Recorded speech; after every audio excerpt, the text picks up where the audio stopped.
Yeah, it's good, man. Proper Stetson, this one as well. Where'd you get that from then? I got it from the Stetson shop in Covent Garden. Oh, right, okay. So I went to see Morgan Wallen and I bought it on the same day. That was just... Oh, it's good to be back. Got it, yeah. There we go, that's 5. Ags, how you doing, my friend? I'm alright, how are you? I'm really good. It's good to have you here, man. Yeah, thank you for inviting me. I appreciate it. Nah, dude, my pleasure. Right, welcome to episode 5, 6. Where are we at?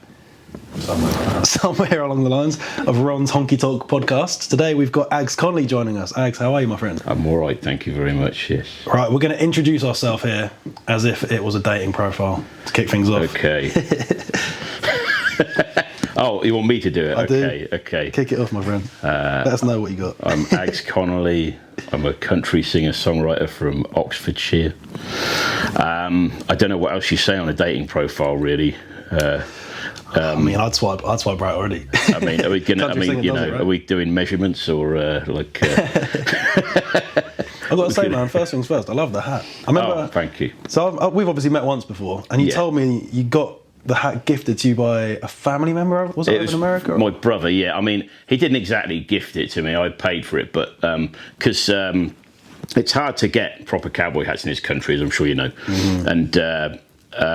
I wanted like a proper Stetson, and there are Stetson shops in Europe, and there's one in London and stuff. But I think they might have just started to sell cowboy hats because of the Beyonce craze and stuff. But for a long, long time, they didn't sell cowboy hats, even though that's what Stetson is known for. Yeah. So my brother bought one over there and sent it to me, and I paid him for it. But it's much easier for him to do it because he's there, and they don't ship. UK. There is, Boot Barn. You probably know this. I've heard of Boot Barn does ship stuff to the UK. I think they might have like a European warehouse or something because you don't have to. Basically, don't have to pay much in shipping from then. So I got a straw hat from Boot Barn. But they didn't. I've got a big head, so it needs to be something that fits my head. You've got to talk about the big head thing, man. Yeah. I've heard you've got a big head. Oh, right, okay. Rumours go around about this. Okay. Oh, yeah. How big is it? Do you have the measurements? 7 5/8, which it's a big head. When the first hat I had was a straw one from my friend in Dallas, and he asked me to measure my head, and I did it, and I worked out it was 7 5/8 in it, and he said, "Are you sure? That's pretty big." I was like, "Yeah, I think it really is." When I was a kid, I thought I had a big head. Did you ever have a struggle fitting into helmets and stuff when you'd go out? Yeah, skiing or skating. You're doing like go-karting or something. You put the helmet on. Honestly, always. And I just thought it was me. I thought maybe I'm doing it wrong or something. But no, it is me. Obviously, I've just got a big head. Yeah. It's hard life having a big head, isn't it? Yeah. What about the band, though? I remember you mentioned you got a custom band made for you. That's my friend Ashley Scott in London. She makes those, and she did one for my straw hat as well. And I kind of think whenever I get a hat now, I get her to make a band because it makes it my hat, and no one else is going to have that exact band, you know. So that's kind of how I see it. Yeah, definitely a well-dressed guy, I got to say. Well, you're not always. Maybe at this moment in time. I mean, I've only ever seen you dressed down to the nines. If I'm doing something music related, I always dress up. I kind of learned that over the years. I used to not care. I used to think, the music will do the talking kind of thing. But actually, I think you kind of have to show that you're serious, you know. Like, I mean, there are much better dressed people than me, but I think that you have to kind of show that you've given it some thought and made some effort. I'm still pretty casual. I'm still wearing jeans, you know, but... I'm interested to know, what does Ags Connolly wear on his day off?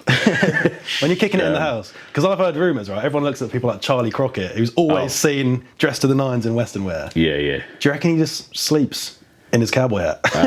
No, I toured with Charlie Crockett, and I only saw him once not wearing like his full Western gear. Dude, it was like what was he wearing? Actually, twice. There was one time he was wearing he wore jeans but a t-shirt, and he had like a cap instead of a baseball hat, and he actually took the cap off for like 20 seconds, which is really, really that must be weird. Unusual. Wow. Yeah, because he's got. I mean, my hair looks like that. His hair is similar to mine. He probably won't thank me for saying it. That's interesting. You never know, would you? What's going on underneath? But there's also I saw a photo from that same tour where he'd been out running early in the morning, and somebody had seen him on the street and done a selfie, and he was like obviously in like running gear then. So there are moments you can capture them, but yeah, he's the pinnacle, man. Like someone who knows how to style his own thing, you know, and make his appearance his own. Yeah, he's got an image. I'd say you're pulling it off as well, man. You've got a recognisable image. I see the shirt, the boots, jeans and hat and belt everywhere you go, man. It's iconic, I'd say. I think if I was in Texas or something, I'd probably just look like everybody else in the honky tonk. But I mean, I used to go to Texas a lot, and that's where I learned about the style of things to wear. But that's my favourite stuff is Texas country music. So I guess that's what I followed, style wise. So you've been doing country music a fair while. We're going back. Yeah. How many years do you reckon now since the start? I've been doing it full time for 10 years, almost, very nearly 10 years. And I've been I started probably playing live with it because I started by doing covers in pubs, and I was doing like old rock and roll covers because they were easy to do. But I really wanted to do my own stuff, but I didn't have enough songs. So once I started doing my own songs, that was probably 2011 or 12. And then my first album came out in 2014. So it's been quite a while now, I suppose. So 10 years since the debut album came out. How would you say things have changed? Because there must have been a bit of a change in the scene. You see, since country's obviously blown up in the last few years, everyone's jumped on it. Yeah. How was it back then, and how has it kind of changed, would you say? It's a really good question. Not many people ask me that, actually, because it has. When I started, it was like there wasn't all this stuff going on now. That being said, I played at the very first C2C Country in 2013. Unreal. And it was laughable. It wasn't anything like it is now, really. Do you remember the lineup? Carrie Underwood and Tim McGraw were the headliners. Obviously, I was playing on like one of the outside stages, but no one even knew about the outside stages. So I maybe had 20 people watching me at a time maximum. It was kind of a joke. But at that point, they were trying to make country a big thing here. And there was nothing like the kind of, you have so many festivals and stuff like that, and podcasts like this one starting up, which you would never have had before. And it was like people like me doing country. It was people either thought it was really cheesy, or they kind of just thought you were an extension of Americana. And I still get treated like that sometimes as well, but definitely in the last few years, you also had the back end of the country music clubs, which still happen. But you know what I mean by them, like the line dancing ones, and everyone stands and plays to a backing track and stuff like that. They were hugely popular, and they're kind of dying out now.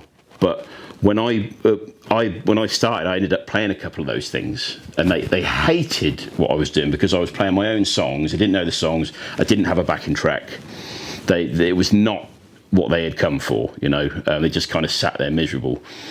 So you had all that, but now it's like a new thing where country music is kind of getting big, but it's kind of the new country music, so people only know Luke Combs, or they only know Taylor Swift country stuff or something like that. It's kind of a new brand of country that has got big now.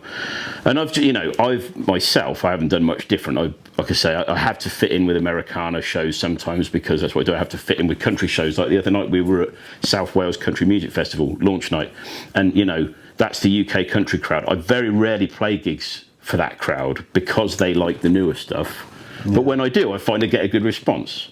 So I think it has changed, but I've just kind of tried to keep my same path all the way through it, and just kept doing what I was doing.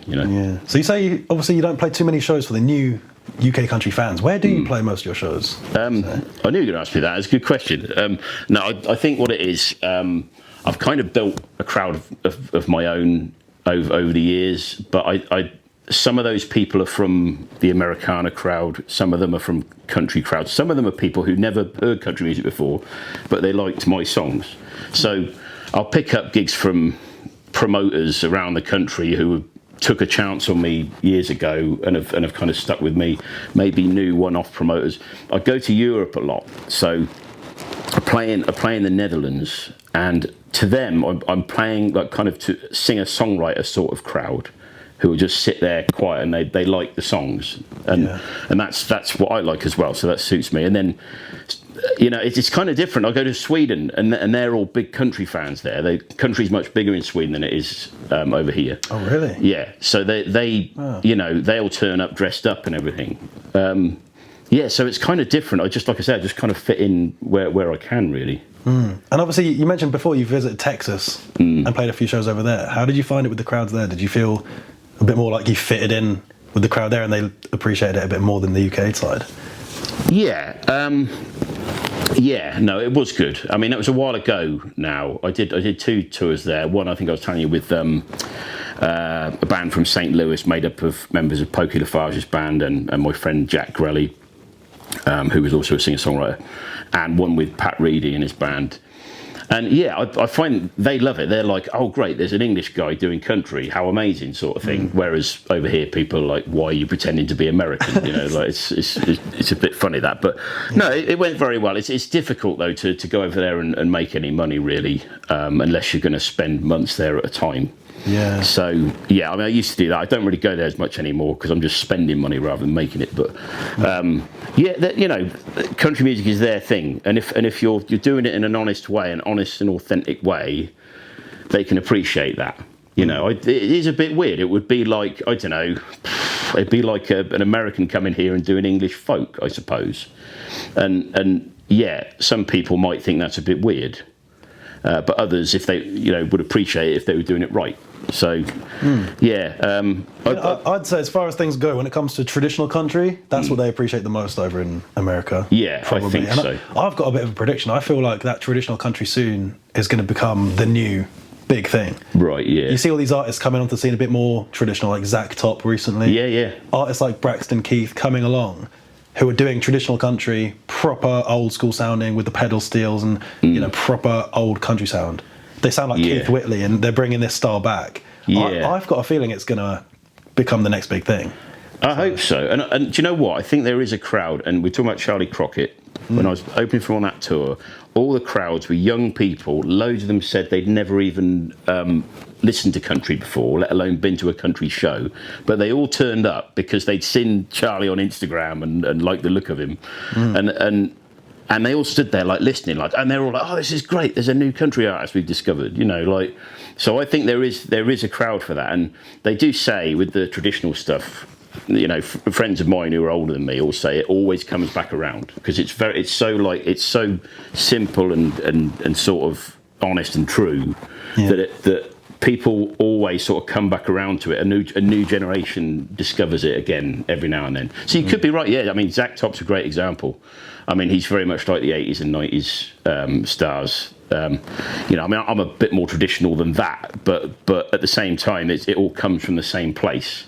Yeah. And he's incredibly good at it. You know, I'd be interested to see if he starts coming over here. Actually, I think he's soon supposed to. Oh, really? I've heard rumours. Okay. Can't say too much, but I think he is. I hope, well, eventually, I reckon he'll pop up at some places. Yeah, he's popping off right now, big time. That traditional country sound. Yeah, we've got Braxton Keith as well. I don't know if you know about him. No. He's come onto the scene with a song called Cozy not too long back. Okay. He's awesome. Right. Braxton Keith, because if that's your sound, you got to check him out. I feel like check him out. The Zach Tops and the Braxtons, they're like my generation's, you know, traditional country sound. That's what we have. We don't really have too many. Who did you listen to when you were inspired growing up? Well, the thing is, I think, sorry, just to extend on what you're saying now, I mean, there's also, you've got like Tyler Childers as well, and Colter Wall, people like Colter that, Wall, who are like the, you know, outlaw kind of sound. Yeah, but they're definitely drawing on the traditions as well. Now, I mean, see, when I started, I wasn't into country to begin with. I was just into songwriters, and then I discovered that country songwriting was kind of much more what I was after, and I realised it suited me and suited my voice and all stuff like that. So I had a lot of non-country influences, and I don't really know what the first country ones were. Obviously, I started off listening to Johnny Cash and Hank Williams and things like that because I wanted to learn about the old stuff. But I mean, my big country influence is David Allan Coe, who's one of the 70s outlaws. Johnny Paycheck, who was a similar sort of era.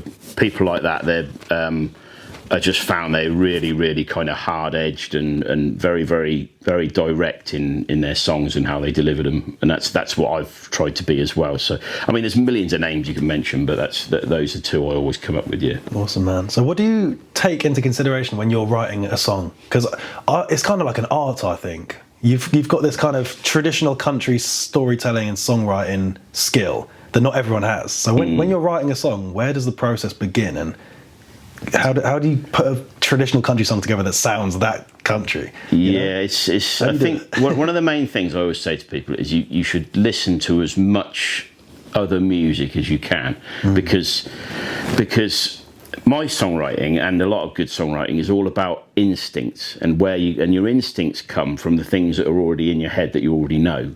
And so my instincts are drawn from all the other music I've listened to over the years. Like I've listened endlessly to a load of great songwriters that I love, and I'm constantly listening to new music, listening to the new artists that are coming along and talking about this Braxton Keith, I'll check him out, people like that, because I want to know what other people are doing. So when I come to sit down and write the song, the direction the song's going to go in will be dictated by the instincts that have been built up in my head. Yeah. So I have ideas, and what I do is I let these ideas like sit in my head and then just kind of grow until I'm ready to write them down. Some people are different. I know some people will just sit there and write endlessly until something good comes out, or write 3 or 4 ideas of songs in a night and then work on each of those individually. But I let them sort of grow on their own, and then eventually I'll sit down and have a go with them. And then it takes me months to write a whole song normally, because I'm sort of very picky about how the words are laid out and exactly what I'm saying in every line. So some people do it differently. Some people, maybe I'm just a bit slow with it. Some people probably naturally a lot quicker. But to me, instinct is a huge part of it, and your instincts come from what you already know. I know it's really obvious thing to say, but that's what I would say if people are wondering about writing songs. Fair play, man. So somebody who's like you, really passionate and caring about the words they put into their songs, would you say you have a lyric that comes to mind as your favourite, or one that you're most proud of writing? No, I don't. Not especially. Although there was one when I just did a tour in Germany. I just came back the other week from that, and there was one gig, and a guy came up to me, and he wasn't a country fan at all. He just happened to be there, and he said, "There's this one lyric you said that I couldn't believe it." It was, and it's from, oh God, what song is it from? It's from a song that's on my last album called "Turns Out." That's it, and the lyric is, "Love can be like a force field where no one gets in or gets out," and he said that like really kind of resonated with him. And I remember when I wrote that, I thought that's an interesting perspective to use in a song. Like how many people have used the words force field in a song, especially a traditional country song. So I suppose I was happy with that one, but maybe it depends on my mood. I don't sit around thinking, "Oh, how amazing was that lyric that I wrote?" What about other people's songs? Have you ever listened to a song and thought, "Damn, I wish I wrote that line or that song"? Oh yeah, always.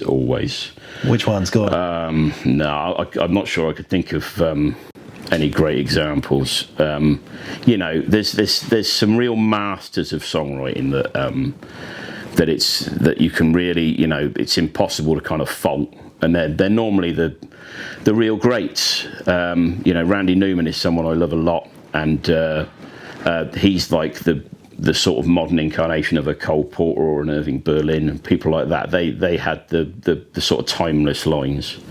And I mean, of a modern person, I say modern, he's still around. Robbie Fulks is a fantastic songwriter who always has brilliant lyrics. Yeah. My favourite songwriter of all, who is not a country artist, is Loudon Wainwright III.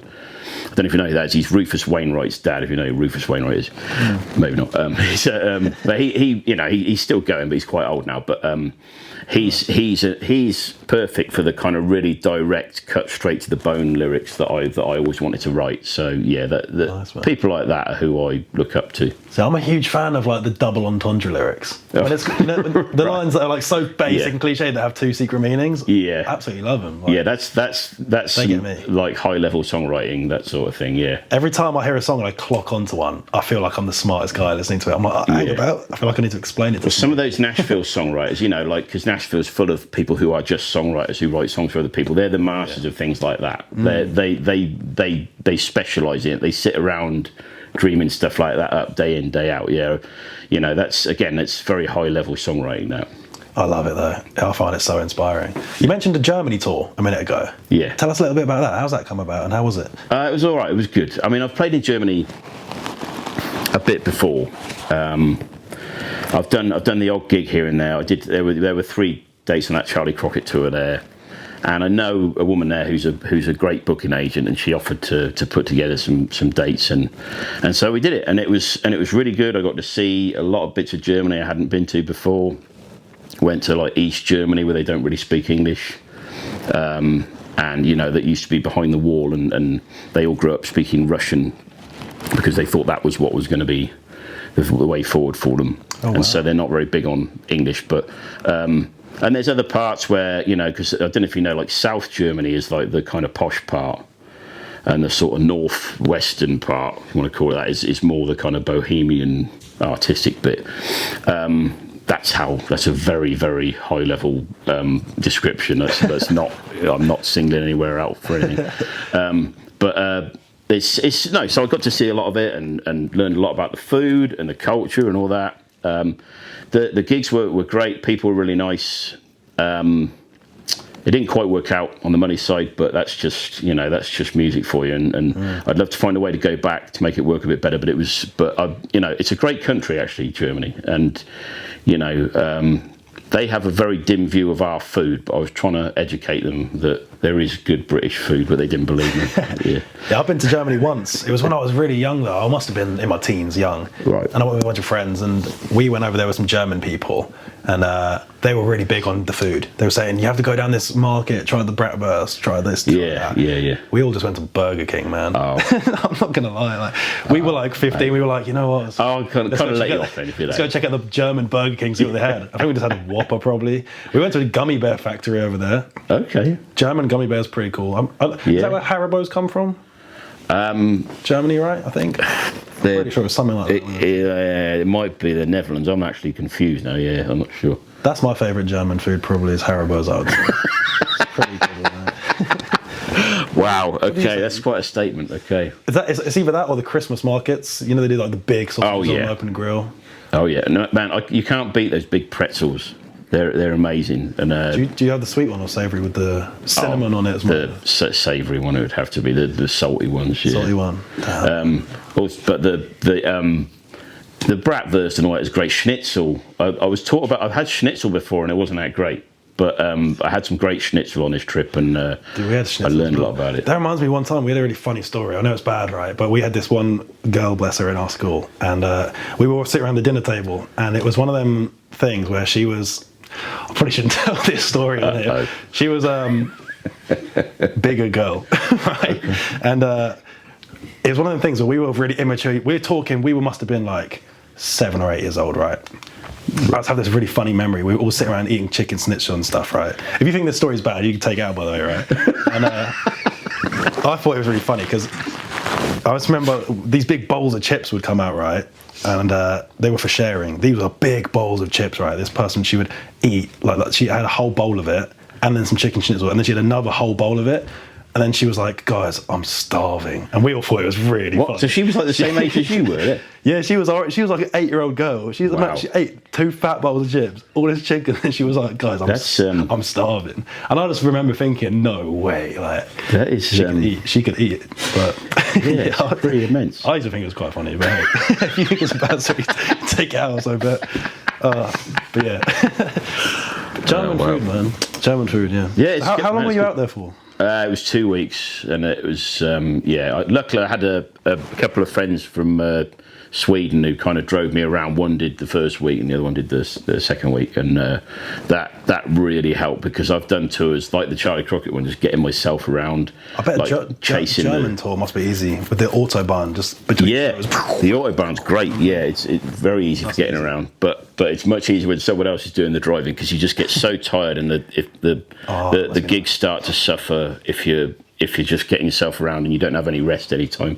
So I was very thankful for that, and it made the tour a lot better. Yeah. Damn, I bet. I remember when we met before, you mentioned on the Charlie Crockett tour, he was obviously on a big tour bus, but you were chasing it around a little bit. Yeah, that's it. Do you have any funny stories from the Charlie Crockett tour? There must be a few. Ooh, funny stories. I'm not sure. The thing is, it's like it all goes in such a blur. Even the funny and weird stuff that happens just like disappears out of your mind because you're so tired. But I'm trying to think. I'd nearly missed. I missed my train in Paris. We were trying to get to Amsterdam, and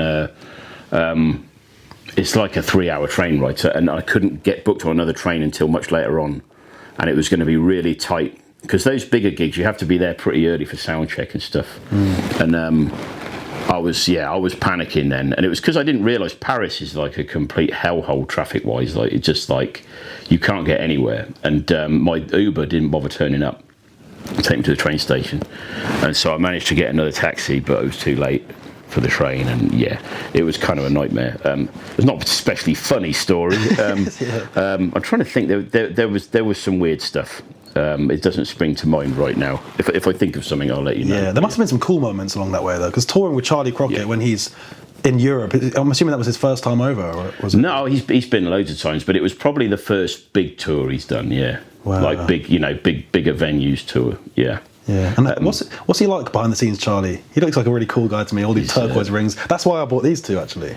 I wear turquoise rings because of Charlie Crockett. Yeah. Well, that's extremely cool. He's a very cool guy. And the thing about Charlie, it's like, I wasn't sure what he'd be like because he's someone who's so well known for his image. You kind of think, is he going to be like one of these guys who's a bit kind of style over substance, But he's not at all. He's someone who absolutely loves music, and all he wants to do is kind of express to everybody how much he loves that music, which is why he covers so many of his heroes. Me and him are both huge fans of James Hand, and he plays James Hand songs every night.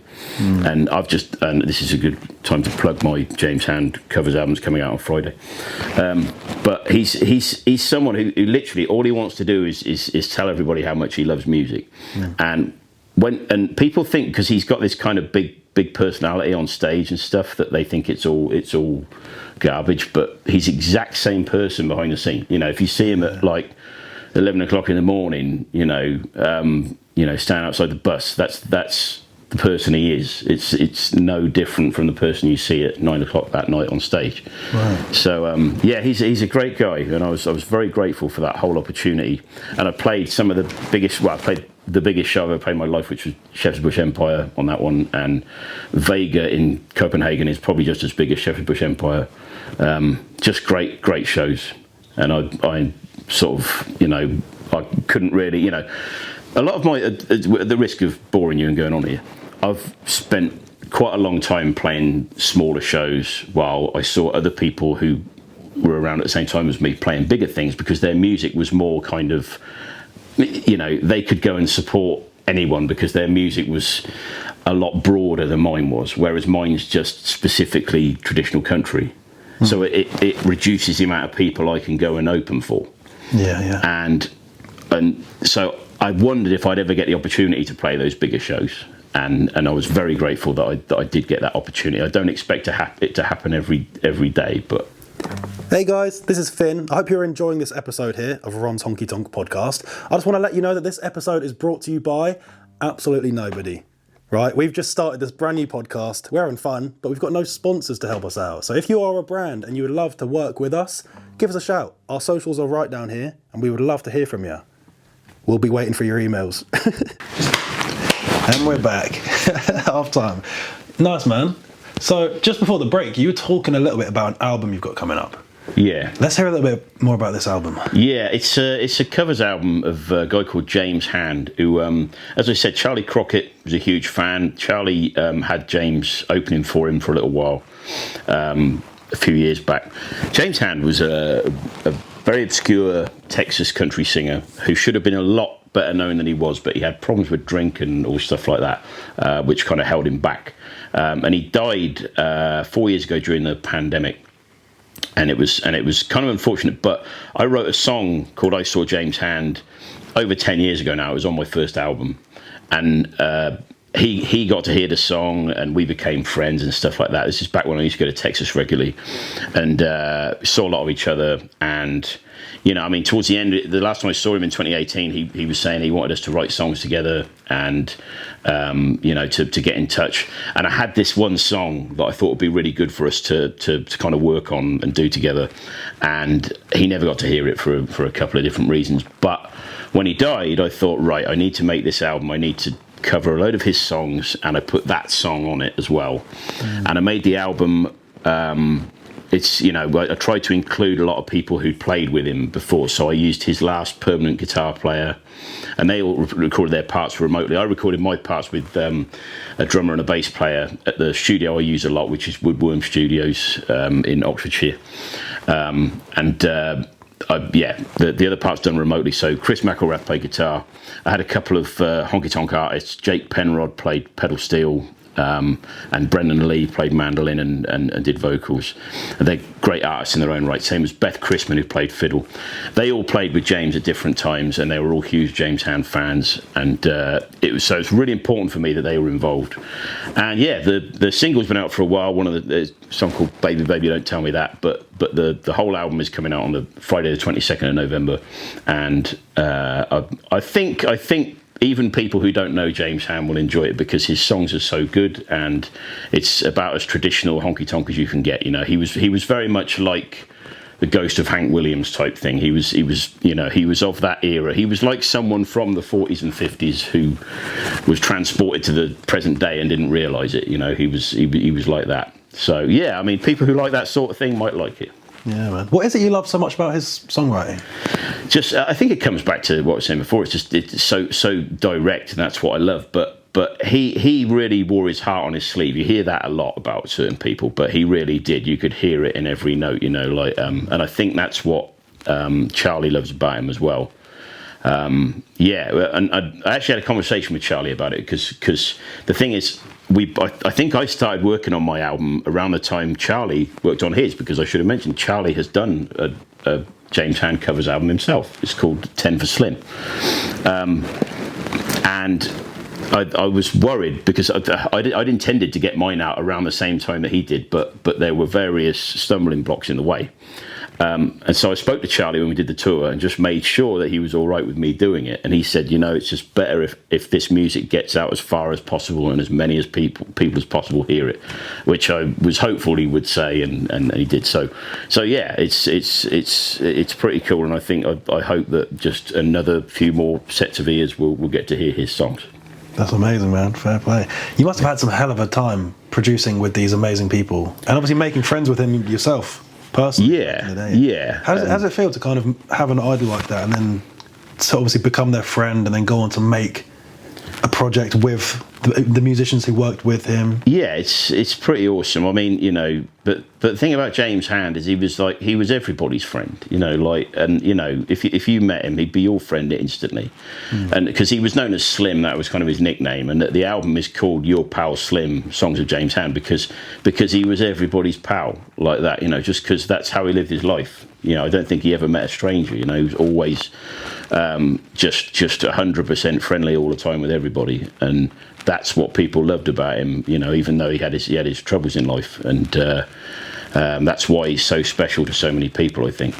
Damn, man, Godspeed, man. We all do. You must have some cool stories though from the studio, right? Working with these. Well, not quite, because a lot of their parts were done remotely. So because they're all over there. But no, I mean, I've got a good relationship with Stuart at Woodworm Studios, Stuart Jones, who's the engineer, and I trust him implicitly with everything. He's engineered my last 3 albums now, and there's as a mixer, there's no one better. He's got incredibly good ears for everything, and I you know, if he tells me that something is one way, I'm not ever going to dispute it, because even if it sounds different to me, I know that he's right. So. That's really important when you're doing something, because I think it's easy as a musician to be a bit nomadic with recording and stuff, and you kind of just use a studio because it's there, or maybe because it seems cool to use one particular studio or something. But if you can find one that you trust completely, that is a massive help. I don't know. I think we were just saying a minute ago. You were saying that you use someone locally, which is, you know, like that you rely on. Yeah. So I have a producer called Ed, who I met a couple of years back now, just simply by going on Google and typing in "producer near me." Oh, really? That's okay. how I found him, and he'd made a couple of videos on TikTok and stuff that I then saw. And when I called him up and said, "Look, mate, I'm looking to produce a song. I have no idea how the hell to do it. Where do you start? What do you do? How does it work?" He went, "Look, man, just come on down. He's 10 minutes drive from here." I popped over there, and yeah, he helped me just kind of lay down some guitar, sing over it, and he's really talented. He can do all the rest. He can play, the keys. He can do the bass. He can play electric professionally. Yeah. He's a great mixer masterer. He's a really nice guy too. So he kind of understood where I was at, and he's been there with me now for 2 years. We've done 8 songs together, and the progress that I've made as an artist, I'm kind of understanding the process a bit more. He understands exactly what I say.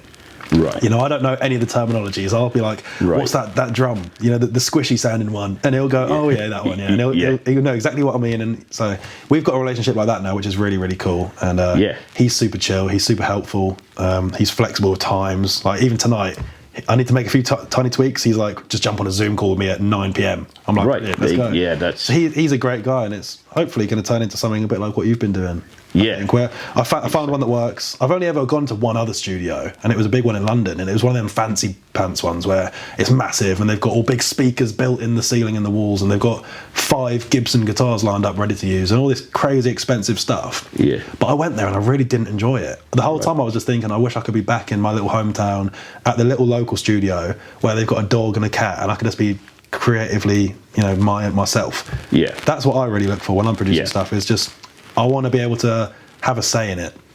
That's it. And they have their professional ear, and they can make the tweaks and make it sound good. But you need someone who can sort of challenge you a bit on it, but at the same time, you need to have your own vision.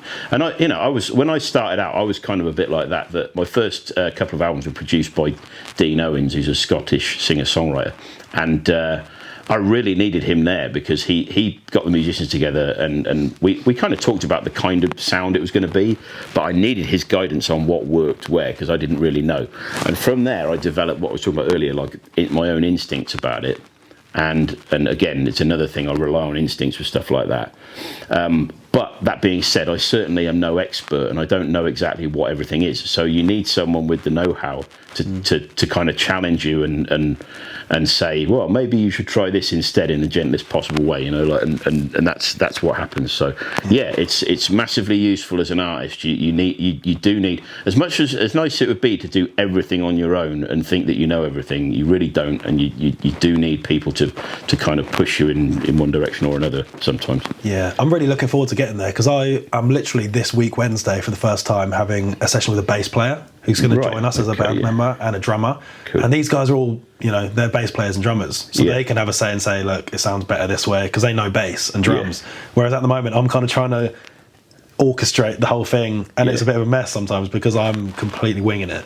So I'm really excited for that kind of stage where I get these people with their own creative inspirations guiding me to become this country band where everyone's enjoying doing their thing properly for the first time. You know what I mean? Yeah. But yeah, what would you say is the song you've had the best time making since you started music?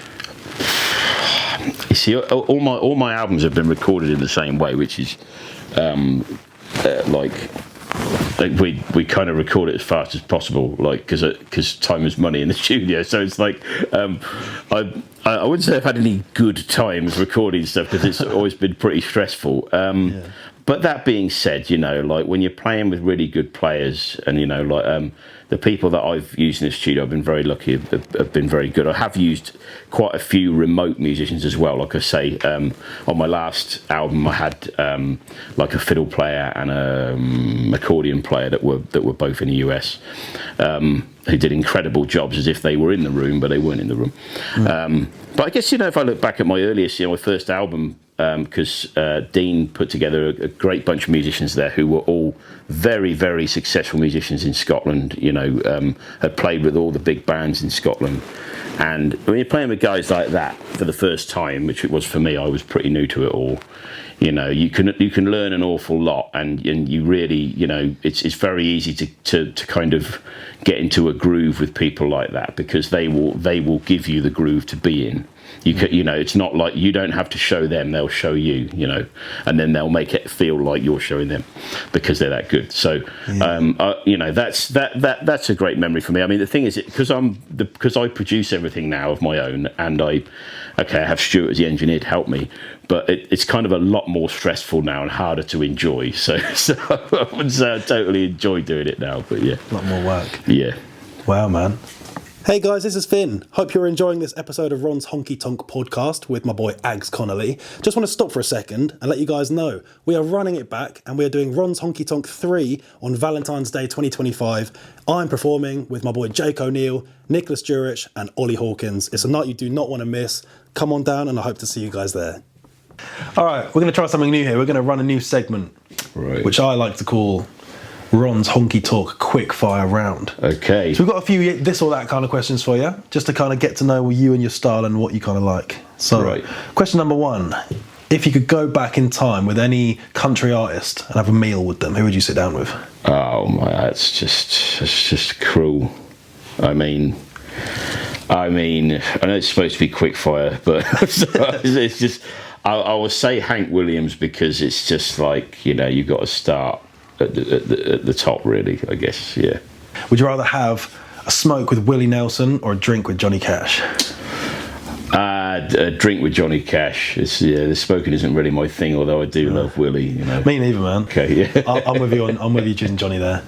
All right. Would you say Texas or Europe? Oh. Well, you see, I have to say Europe because this is where I'm from, you know. Like, so I love Texas, but I live here, you know. So it's I think Europe. It's marginal.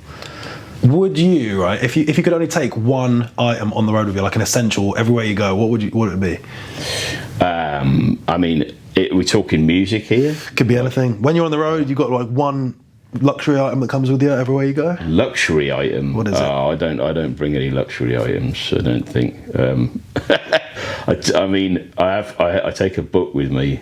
Yeah. That's about it. Like, I have to make sure I have a book. Yeah, but other than that, I mean, I don't have a lot of luxury things.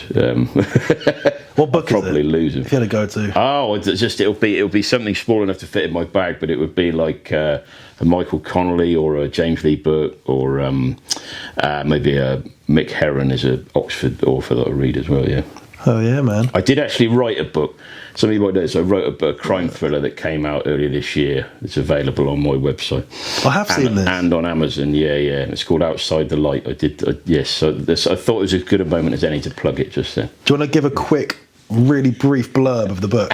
Yeah, all right. It's a guy called Mike Rowe who basically he's a detective, but he doesn't like the police and he wants to get out. And they convince him to take one last case, and it all starts to go wrong and unravel, and his whole life sort of starts to look totally different. Yeah. Oh man, sounds like there's a song in there somewhere. I think. Yeah, somebody told me I should use that title as a song title, but we'll see. Man. Cowboy hats or cowboy boots? Oh, hats, I think. Yeah? I mean, they're both great, but what if that would mean that you would always have to perform in Crocs? Okay, that would be different. Yeah. Okay, yeah. Okay, so the question is, you can wear a cowboy hat and Crocs, or cowboy boots and umbrella hat. An umbrella hat. I think I could probably make the umbrella hat work because no one else would be wearing it, would they? It would be, you know, that like no one else would be the umbrella cowboy, would they? So, like, I like the idea, the umbrella cowboy. Yeah. There's another song in there. Let's hope that scenario never comes up, though. You know. Oh yeah, Ags, man, thank you for coming on today. Yeah, think if we've got time, we'll do a little live session, and hopefully we can cut to that right to finish things off. We'll get a nice little bit of traditional country here tonight from Ags. Cheers. Thank you. Thank you, man. Thanks a lot, man. It's been fun. Cheers.